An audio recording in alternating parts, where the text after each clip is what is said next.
बिस्मिल्लाहिर्रहमानिर्रहीम। अस्सलाम वालेकुम। आप देख रहे हैं AW न्यूज़ और मैं हूं सुबल जहां। खबरों से आपको आगाह करते हैं और आपको बताते हैं।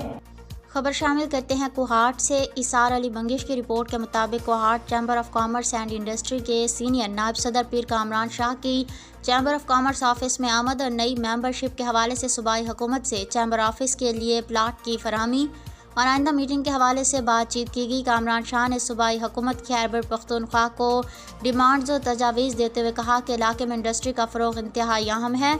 इस सिलसिले में स्मॉल इंडस्ट्रियल स्टेट में पुलिस चौकी, खसूसी मरात, वन विंडो सहूलियात, research, food technology section SMEDA और मुख्तलिफ इदारों की एक कोहाट में ऑफिस के क़याम, कोहाट में सनत को कानून के मुताबिक रियायती नरखों पर गैस की फराहमी के अलावा होल सेल मार्केट्स का क़याम, फार्म हाउसेज, हर इदारे में मुशावरत और ज़मीनी हक़ाइक़ के मुताबिक पॉलिसीज़ को यकीनी बनाने की खातिर माहाना बुनियादों पर डिप्टी कमिश्नर कोहाट की सरबराही में सनत और तिजारत से मुतालिक इदारों से मीटिंग्स और नई सनत लगाने वाले अफराद को नोटिस के बजाय सहूलियात वगैरह ज़रूरी हैं ताकि सूबा खैबर पख्तूनख्वा भी बाकी सूबों की तरह तेज़ी से तरक्की की जानिब गामज़न हो। इस सिलसिले में राब्तों की यकीन दहानी करवाई और कोहाट चैम्बर की कोहाट के लिए मेहनत और लगन को खिराज तहसीन पेश की।